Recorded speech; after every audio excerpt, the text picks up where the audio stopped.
So it would appear that the market is up. It would appear that we have finally turned around the corner.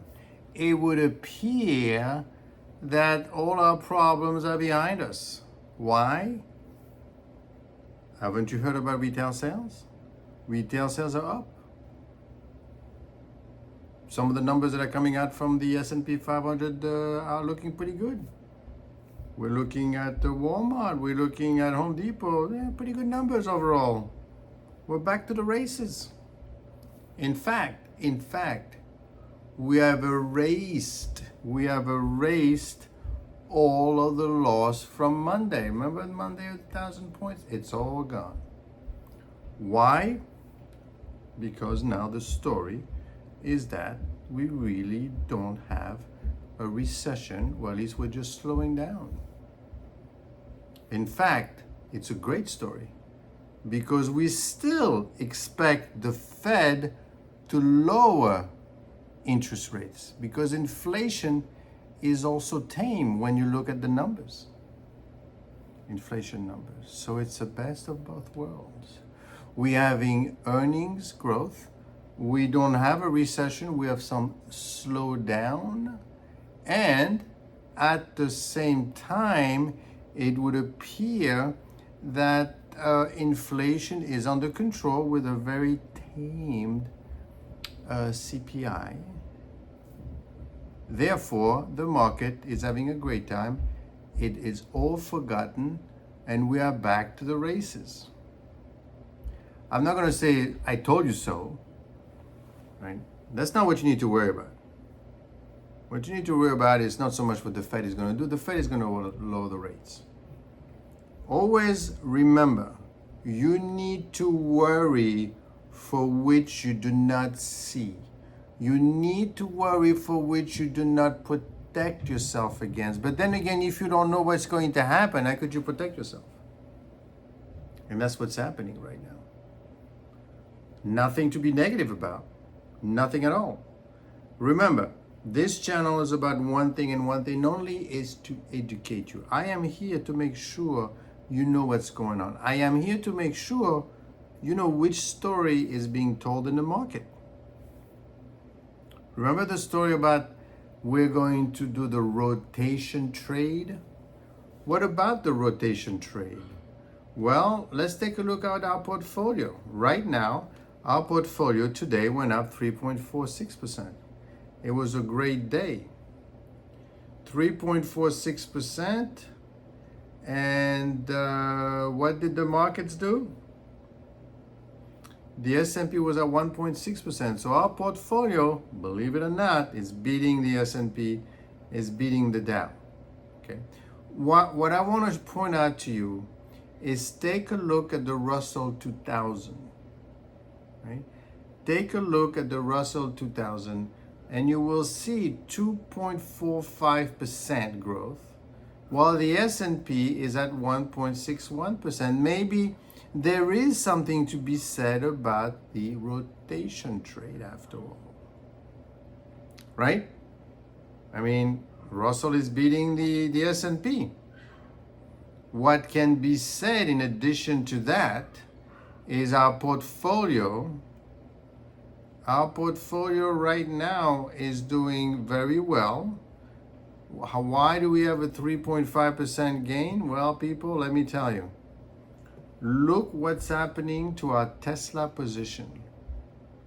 We are up 40% today.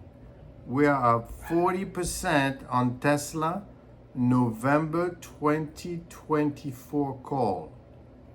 Right, so basically, what I'm looking at is a growth of the stock price, right? And this is going to expire in November 2024. So therefore, I went up in the past 5 days. I am up 42% in the past 5 days. Past 3 months, I'm up 73%. In 1 day, I am 40%. Do you understand what I mean when I said you need to protect your book? Right? You need to protect your book because in this case, I am going with the flow, right? The way I'm protecting my book is if you take a look at the SPY position, right? The one that is betting against the market, the one that is saying, be careful, I lost 19% on that day. But then again, this position, this SPY position, didn't lose that much money. Why? Because it's a December 2024, and I'm really looking at the index as a whole, right? So I'm protecting just in case I'm wrong somewhere. Now, it doesn't mean that you have to unwind everything at the same time. Right now, I could just take my 40% gain on Tesla and go home. 40%, you see it yourself. Now, if you had bought it yesterday, but even if, right, if I look at Tesla again, even if I had done it for the past 5 days, I'm up 42%. I am winning on this trade. Now, I don't have to be right every single time. All I have to be is right the right amount of time. And that's why the importance of the option trades allow you to play the volatility. I mean, Monday we thought it was all over. Today, it is all over in a sense that it never happened. We are back. So you need to understand what you need to do. Like I always said, don't try to predict the market. No. But take advantage of it. I am here to educate, so don't forget, subscribe, and do put a like, please. It doesn't take you much, you just click on this thing. You don't try to predict the market here, right? We know this thing is volatile. I don't know what these people are thinking. I mean, I don't think we have a recession. Doesn't feel like it. But it doesn't matter what I think, doesn't matter what you think, doesn't matter what they think. Doesn't matter what's really happening. What matters is what people are thinking. What matters is what people think is happening. So right now, if you think about it, the story, because this whole thing has to do with the story. What is the story that is being told in the market? That is very important for you to understand. You need to understand what they're trying to tell you. Because if you think the wrong story, like a lot of people have been talking, recession, look what's happening in real estate, and this is a catastrophe, he's keeping rates high for too long, but that story hasn't caught up. It caught up for a little bit, but then it went away. Now you have to understand also that in this market, a positive story will be more well received than a negative one. That's the market. If they tell you, this thing is not going to work, we're not going to make any money, they don't want you out of the market. They want you in. They want you playing, right? They want you in there playing with them, right?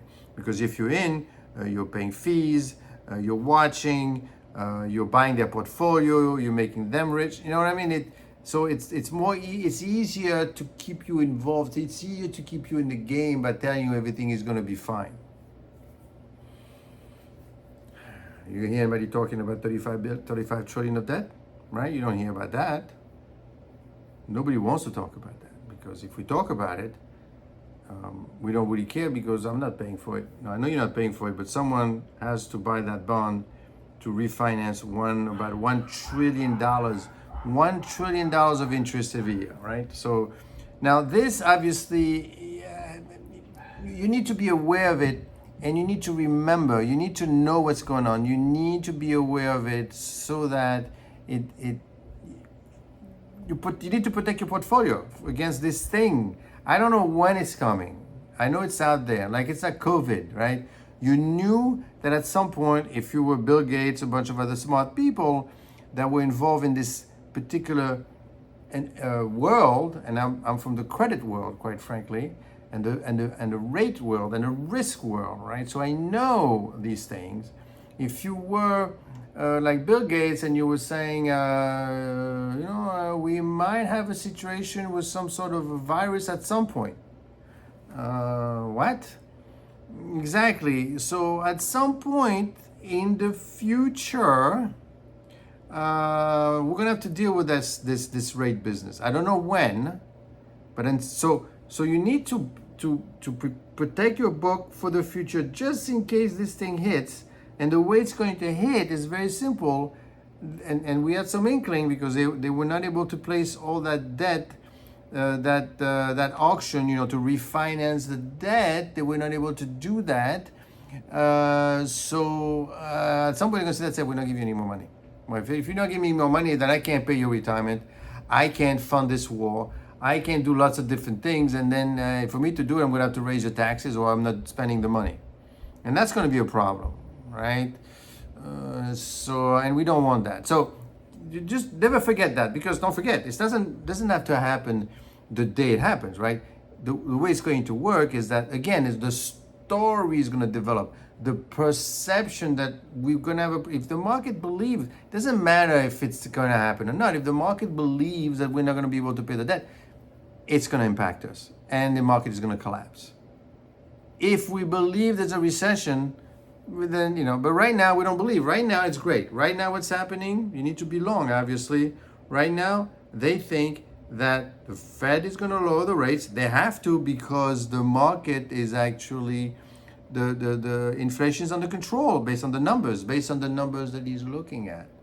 And he's looking at the CPI. So that's going down. And we don't have a recession. The numbers are good. The S&P earnings season is great. And the consumer, like they said, the consumer is still spending money via retail sales. This is great. Low rates, growth, bada bing, bada boom. So take advantage of it right now. Well, like 40% on Tesla. Can't go wrong with Tesla right now. So this is one level that you need to do. Now, obviously, you also need to understand the players, right? The one that you don't hear and the one that are already making moves are the Warren Buffett, right? They don't want to know their position. I would like to know what they're doing. Tomorrow I'll do a 13F in-depth study to show you what these guys have been up to, so you could see what's in their portfolios. But right now it's fine. So what else is happening? Well, what else is happening? Let's take back to our portfolio. And that's a name that I want you to keep looking, right? We are looking at two great names. Fabrinet, FN. I talked about these names before. We're up 6% today. Now, Fabrinet is not a small stock. It's 8 billion in market cap. So it's not a small cap anymore, because small cap is up to 2 billion. This guy, I've been carrying it and seeing it for the past 2 years, and it's up 89% in 1 year. The P ratio, of course, is 30. So this thing is running. If I look at the summary, the market cap is at 8.3 billion. If I look at the financials, 340 divided by 8,400. That gives me about 4%. That is tight. 4%. I mean, the other names that I have, the other names I'm looking at, which are the small cap, they're like 20, 14, 6, 9, 13%. This is 4%. This is not 1.8% that we have for our friend Nvidia, but it's pretty tight. But look at this growth, very good growth. And why is Fabrinet, such interesting stock? Well, if you take a look at the profile again, if you look at the profile of Fabrinet, what do they do? Let me show you the website. If you look at the website for Fabrinet, what are we seeing? We're seeing that the company basically is electronics, optical communication, laser, automotive, medical, industrial, aerospace. They are broadly diversified. Look at that. We specialize in precision optical, electro-optical, sophisticated electronic and electronic mechanical processes for IMIX and antibody production. Our extraordinary service and flexibility and skill in managing complex operation in lower 1,000 ECR made us a trusted partner of the world's most demanding OEM. So Fabrinet is everywhere. Let's take a look. Let's take a look at a presentation to get a feel as to what is going on. August 19th, next week, is going to be the fourth quarter financial result conference call. And I bet you're going to be very, very pleased. If you look at the last investor presentation in May, trusted partner of the world most demanding, okay? Global lead, look, they're all over the place, obviously. Global leader in advanced optical electronics. So it's a global leader. They're serving growing industrial market like telecom, automotive, industrial lasers, medical and other components. Long-lasting relationship with program extending from new product introduction to volume production. Highly seasoned management team with extensive and diversified manufacturing experience. I mean, the company is broadly diversified, is as a growth plan. The market, look at the market. What do they market? They have optical communication, broadly diversified. They do automotive, so they're in the automotive field. Industrial lasers, in medical, so they are diversified. They do customized, efficient global manufacturing footprint. They are all over the place building this stuff in a way that is very efficient and well done.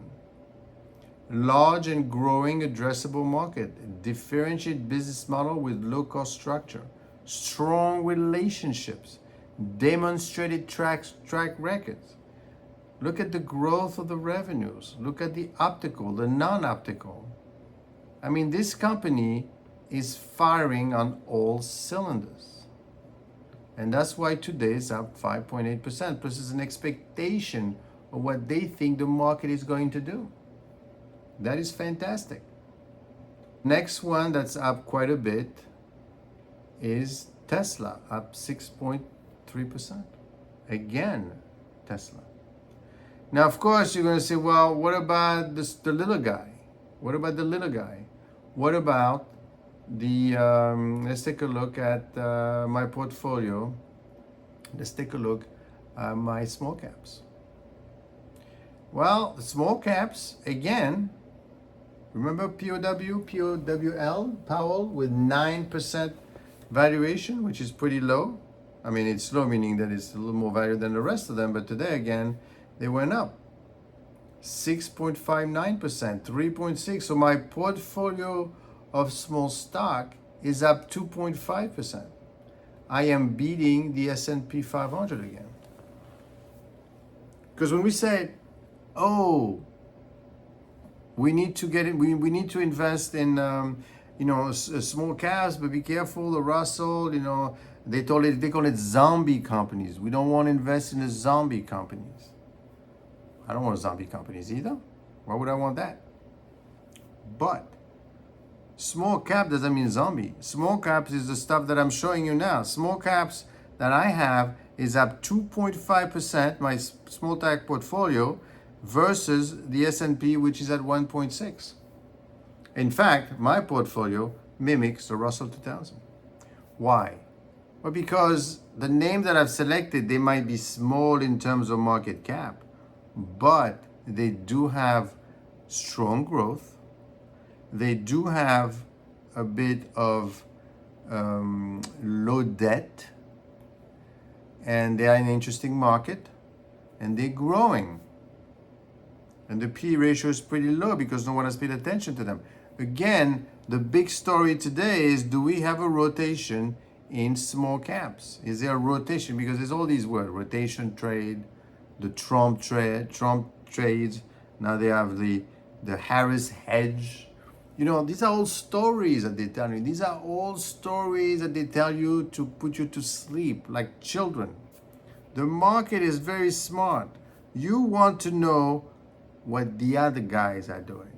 Remember Butch Cassidy and the Sundance Kid when they are over there? Who are these guys? You know, people that kept following them. That is what you want to know. Who are these guys? What are they really doing? What you hear from the market, quote unquote, is what they're telling you. I mean, listen to them all day. All day they will tell you, this is what's happening, and let's talk to these guys. But remember, as far as understanding the players, what they're telling you is that they are talking their game. They are talking their portfolio. You need to know what's going on for yourself. You need to know what's happening. You need to be educated, okay? And as I always say, you need to make sure you know what else is going on, okay? Now, whose is my best performing in my little portfolio of small caps? Powell Industries. P ratio is 15, still way below Fabrinet at 30 because Fabrinet is already taken off. Okay, well, obviously small cap because it's barely 2 billion. You know, who are these guys?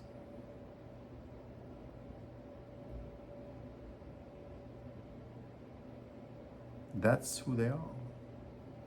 These are the truck business. Look, Powell Industries. Don't forget, again, like I always say, if you look at the financial, I went from 500 million to 900 million, so I'm going up. My EBITDA, my cash flow is going from 31 to 159, that's also going up. No expenses whatsoever, okay? So let's make sure I do have good companies. Okay, so what do they do? Well, let's see, what do they do? Powell, in terms of product deliveries, again, it's technical. NC metal clad switchgear. If we look at the investor, I like the investor because it shows you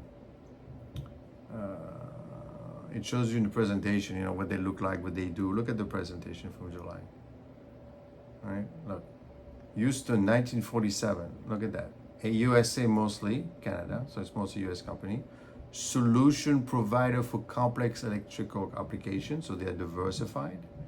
Third quarter revenue mostly unlevered, so they have no debt whatsoever, which is fantastic. They are expert in electrical distribution. It's a leader in the custom design, manufacture, and service of complex electrical solution with critical power, application demand safe and reliable study. That's the other thing also when you want to look at a stock, and I will tell you one after this. So look, they're doing lots of interesting stuff. They focus on electrical distribution. I don't want you to become a specialist, but I want you to at least understand what you're buying. Optimizing electrical power, typical power control room, control and monitoring solution. They're doing primary market, oil and gas, industrial. They're diversified, developing market opportunity. Look at this. Automation, biofuel, grid, carbon, hydrogen. They could do lots of different things. So they're out there. So one thing you need to understand when you look at a company, besides the financials, you also need to make sure, you know, this is kind of financial analysis 101, but basically you want to make sure that it has a broadly diversified product base. They also have broadly diversified client base. So, you know, just in case you lose one client, you have others. In case this is not selling, at least that's selling. And you want to be, as much as possible, vertically integrated, where you get the stuff, you build the stuff, and you sell the stuff. And if in addition to all of these three things, it is in a growth area, electronics, optics, AI, then you're into the races. Now, of course, you're going to say, well, how come nobody else is saying it? Well, because that's how it is, right? The market has a particular story in mind.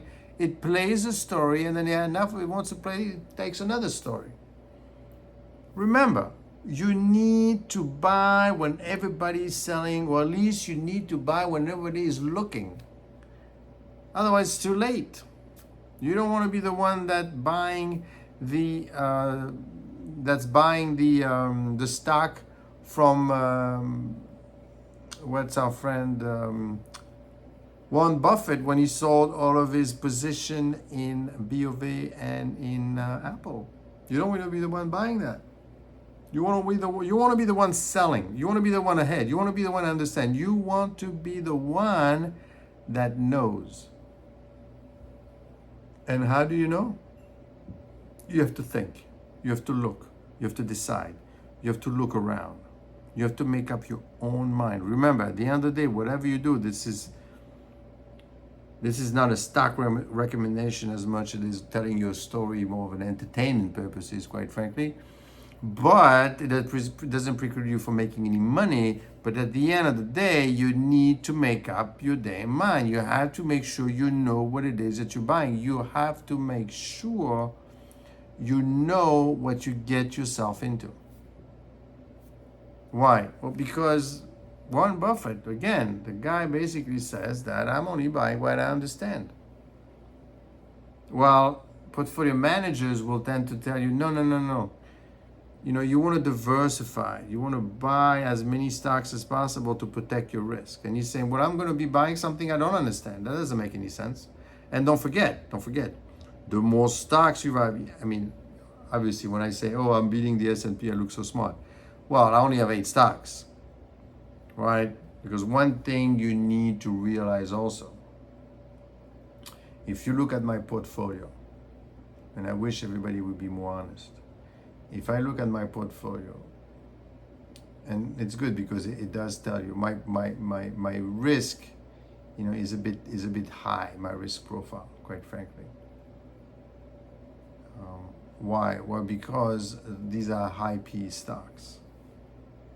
So you need to understand what risk is about. You need to make sure that whatever you're buying, you understand how it behaves. But the way Warren Buffett does it, he says, well, yeah, but when you say risk, what kind of risk are you talking about?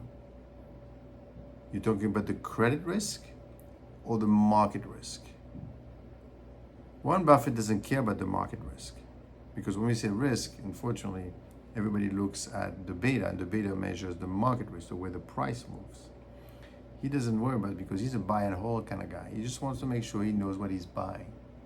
Because frankly, risk management, risk analysis, price analysis is a very complex, difficult, chart, statistics. That's more difficult. What's easy is this company making money? Do I understand what this company is making? Are they broadly diversified? Are they broadly diversified in terms of customers? Are they broadly diversified in terms of their assets, of their clients, of whom they're selling, where they're located? I can understand that. Where do they make their money? I understand that as well. So that's what he's focusing on. That's probably what I would recommend you focus on. And therefore, make sure you understand what you're buying. The stock may go up, may go down, but as long as it doesn't go bust, that's what you care about, right? As long as there's growth, that's what you care about. And that's important. And that is a reason why you need to know what you are buying.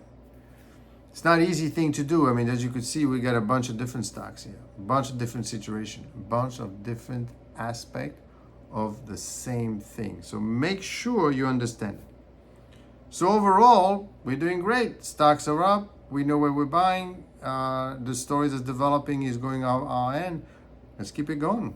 Let's make 40% every day. Because right now, this thing is flying all the way to September.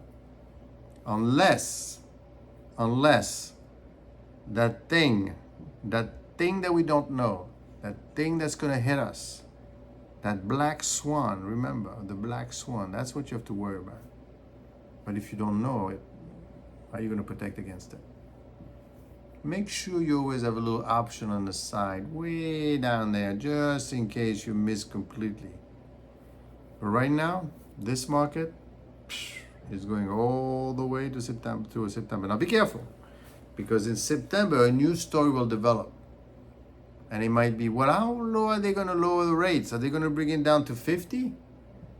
They're thinking more 25. What happens if they don't do anything? I don't know. There may be some political at play out there, so be careful, okay? So let's watch this market and let's see what happens, and I will see you back at the races.